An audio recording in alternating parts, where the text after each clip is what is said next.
Hello everyone, स्वागत है आप सभी का आपके अपने YouTube चैनल लक्ष्य सुनेंगे ज्ञान से YouTube चैनल पर।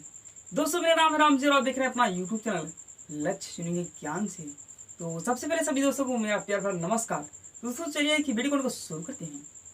दोस्तों, जैसा कि वीडियो को टाइटल और थंबनेल पे देख ही चुके हैं कि वीडियो क्लास 7 की इंग्लिश की वीडियो है, ठीक है।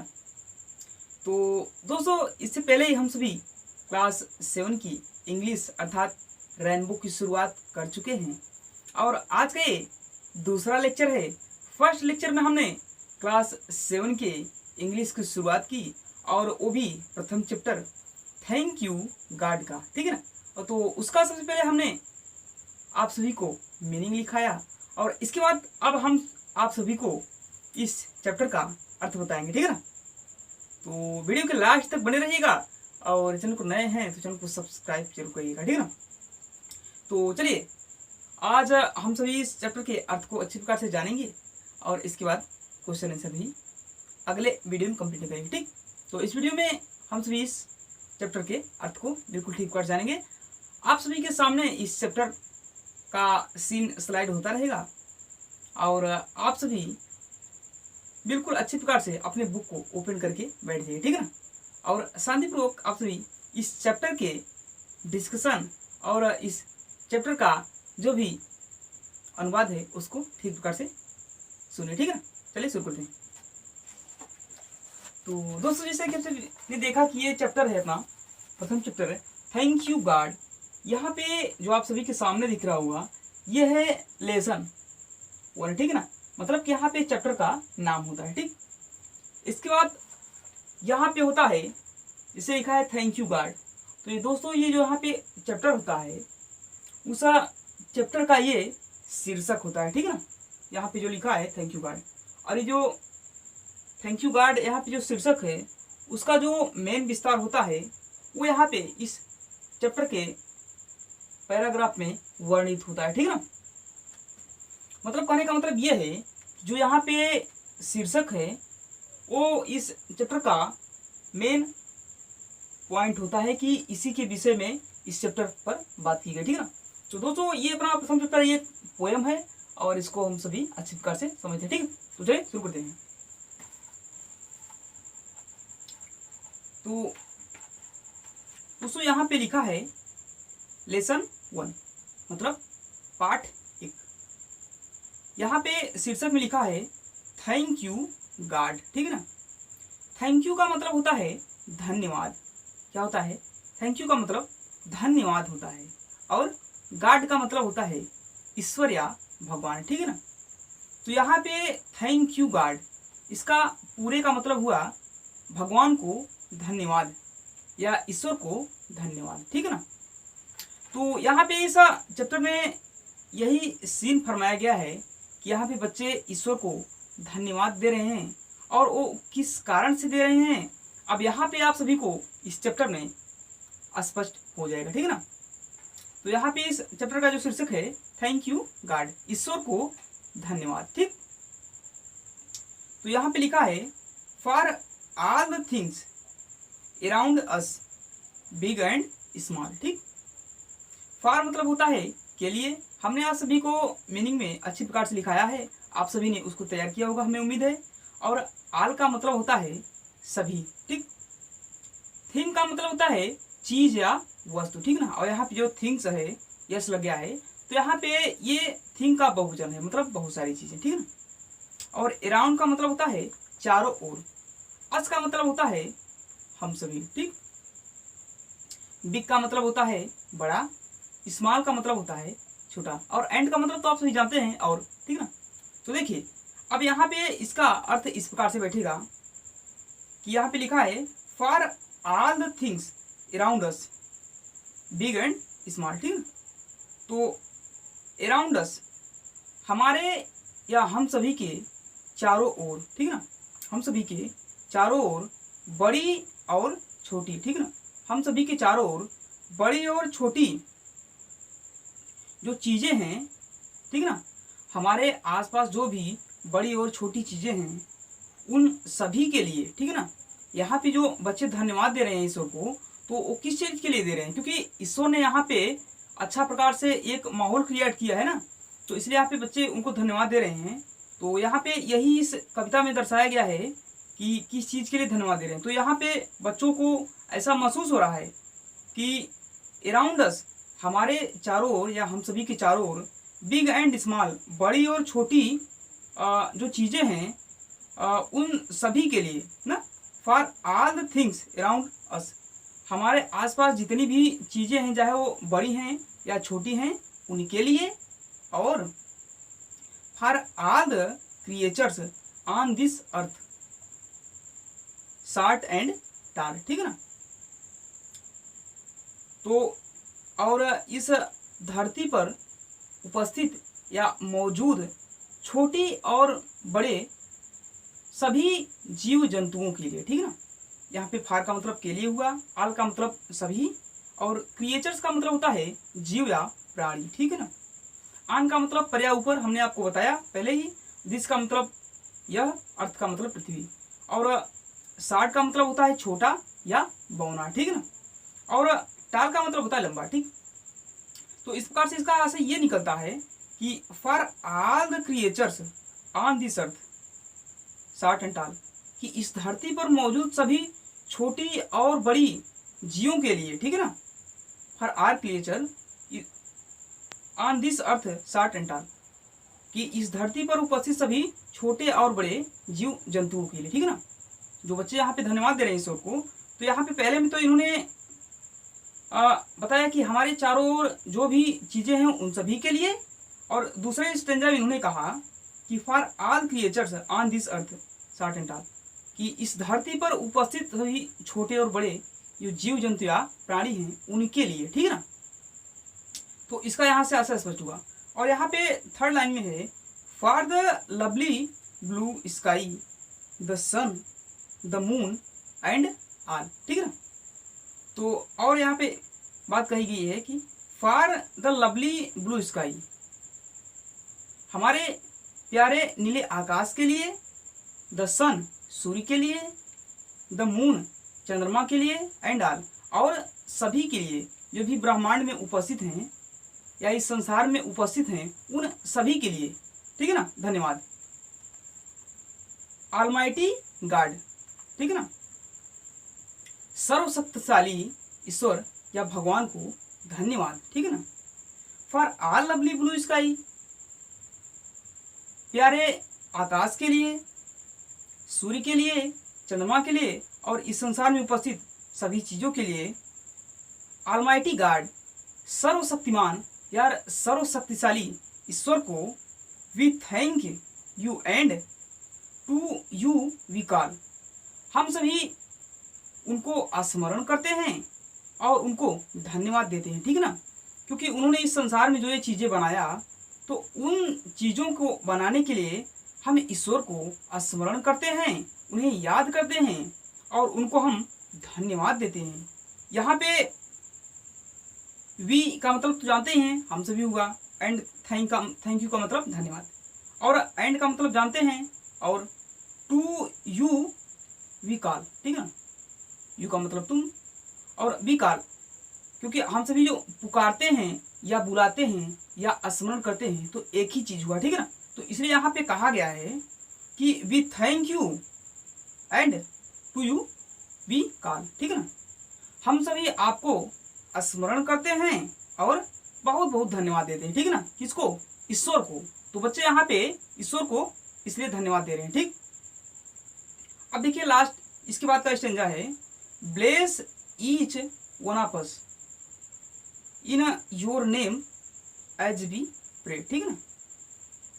तो इसमें क्या है कि bless each one of us in your name as we pray. अब यहाँ से हम इसके लास्ट से लेते हैं।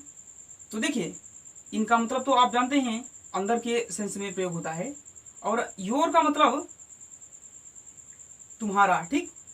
नेम का मतलब नाम, एज मतलब पर या पास, ठीक। और बी का मतलब हम सभी, प्रे का मतलब प्रार्थना करते, ठीक है। तो जैसे ही हम आपकी प्रार्थना करते हैं या जैसे ही हम आपको स्मरण करते हैं हे प्रभु, जैसे ही हम आपकी प्रार्थना करते हैं, ब्लेस ईच वन ऑफ अस, जैसे ही हम आप सभी की प्रार्थना, जैसे ही हम सभी आपकी प्रार्थना करते हैं, तो हे प्रभु हम सभी में से प्रत्येक को आप वरदान दीजिए, या आप हम में से प्रत्येक को आशीर्वाद दीजिए। ठीक है ना। बच्चे यहाँ पे कह रहे हैं कि bless each one of us in your name as we pray, कि हम सभी जैसे ही आपके नाम को स्मरण करते हैं, आपके नाम की प्रार्थना करते हैं, तो हम सभी में से प्रत्येक को आप आशीर्वाद दीजिए, और या हम सभी में से प्रत्येक को आप वरदान दीजिए। ठीक है ना। तो यहाँ पे इसका ये ऐसे हुआ। और यहाँ पे देखिए आगे दिया है, give us love kindness and courage day by day. ठीक है ना। और यहाँ पे आगे कहा गया है कि गिव अस लव, हम सभी को, गिव अस मतलब देना। ठीक है ना। तो हम सभी को क्या देना, मतलब कि बच्चे ईश्वर से क्या मांग रहे हैं कि हमें क्या दीजिए, तो give us love kindness and courage day by day. ठीक है ना। तो बच्चे यहाँ पे कह रहे हैं गिव अस लव, हम सभी को प्यार दो, काइंडनेस दयालुता दो, एंड करेज साहस या उत्साह दो। ठीक है ना। डे बाई डे प्रतिदिन। ठीक है ना। डे बाई डे मतलब प्रतिदिन या दिन प्रतिदिन। ठीक है ना। तो यहाँ पे मतलब यह है कि बच्चे कह रहे हैं कि हे प्रभु आप हम सभी को प्यार, दयालुता और उत्साह दिन प्रतिदिन दो, या प्रतिदिन हमें प्रदान करो हे प्रभु। बच्चे ऐसा ईश्वर से प्रार्थना करें। ठीक है ना। और यहाँ पे अगला जो है, तो इसमें यह है कि may be live in peace and harmony where be stay. ठीक है ना। तो यहाँ पे अब कहा गया है कि may be live in peace and harmony. Peace का मतलब होता है शांति। ठीक है ना। हमने आप सभी को लिखाया। और हार्मनी का मतलब होता है सामंजस्य या सौहार्द या भाईचारा। ठीक है ना, एकता जिसको बोलते हैं। वेयर बी स्टे, तो यहाँ पे बच्चे ईश्वर से कह रहे हैं कि हे प्रभु वेयर बी स्टे, जहाँ हम सभी रहते हैं या जहाँ हम सभी ठहरते हैं, मे be live in peace and harmony. ठीक है ना। जहाँ भी हम सभी रहते हैं या जहाँ हम सभी ठहरते हैं, वहाँ हम सभी को शांति और सामंजस्य प्रदान करो। May be live in peace and harmony where be stay, जहाँ हम सभी रहते हैं वहाँ हम सभी को सामंजस्य और शांति प्रदान करो। Give us strength to serve you come what may. ठीक है ना। और यहाँ पे अगला है कि give us strength, give us मतलब दीजिए या हमें प्रदान कीजिए। द स्ट्रेंथ का मतलब होता है शक्ति। ठीक ना। स्ट्रेंथ का मतलब शक्ति। ठीक। To serve you come what may. ठीक है ना। तो कम व्हाट में का मतलब होता है कैसी भी परिस्थिति हो या कैसी भी स्थिति हो। ठीक है ना। तो यहाँ पे इसमें बच्चे ये कह रहे हैं कि give us strength to serve you come what may. हे प्रभु चाहे कैसी भी स्थिति आए, चाहे कैसी भी परिस्थिति आए, ठीक है ना, give us strength to serve you, हमें प्रभु शक्ति प्रदान करो, हमें ऐसी शक्ति प्रदान करो चाहे कोई भी परिस्थिति आए, चाहे कैसी भी स्थिति आए, हम हर परिस्थिति में आपकी सेवा कर सके। ठीक है ना। ये बच्चे यहाँ पे कह रहे हैं कि प्रभु चाहे कोई भी परिस्थिति आए या कोई भी किसी भी प्रकार की स्थिति आए, प्रभु आप हमें ऐसी शक्ति प्रदान करो कि हम आपकी किसी भी परिस्थिति में हम सेवा कर सकें आपकी। ठीक है ना। यहाँ पे ये बच्चे कह रहे हैं कि चाहे कोई भी परिस्थिति हो, कोई भी स्थिति हो, हमें शक्ति प्रदान करें कि हम हर परिस्थिति से लड़ सकें और किसी भी परिस्थिति में रहकर भी हम आपकी सेवा करते रहें। बच्चे ईश्वर से यहाँ पे ये वरदान मांग रहे हैं। ठीक है ना। अब देखिए आगे, be with us O God in what we say and do. ठीक है ना। अब देखिए यहाँ पे बच्चे और क्या कह रहे हैं, ये कह रहे हैं कि be with us O God in what we say and do. ठीक, कि हे प्रभु be with us O God, हे प्रभु आप सदैव हमारे साथ रहें। ठीक है ना। Be with us O God, प्रभु आप हमारे साथ रहें। In what we say and do, कि जब हम कुछ कहते हैं या जब कुछ करते हैं, हम चाहे जो कुछ भी करें या चाहे जो कुछ भी कहें, प्रभु आप सदैव हमारे साथ रहें। बच्चे ऐसा आभार प्रकट कर रहे हैं कि प्रभु चाहे हम जो कुछ भी कहें या जो कुछ भी करें या जो कुछ भी कहते हूँ या जो कुछ भी करते हूँ, उस समय आप सदैव हमारे साथ रहें। ठीक है ना बच्चे, ये यहाँ पे कह रहे हैं कि हम कुछ भी कह रहे हैं या कुछ भी कर रहे हैं, उस समय आप प्रभु हमारे साथ रहें। ठीक है ना, आप हमारा साथ दें, ऐसा बच्चे यहाँ पे कह रहे हैं।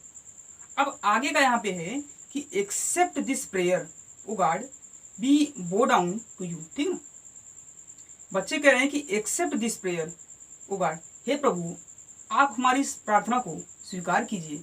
किस प्रार्थना को?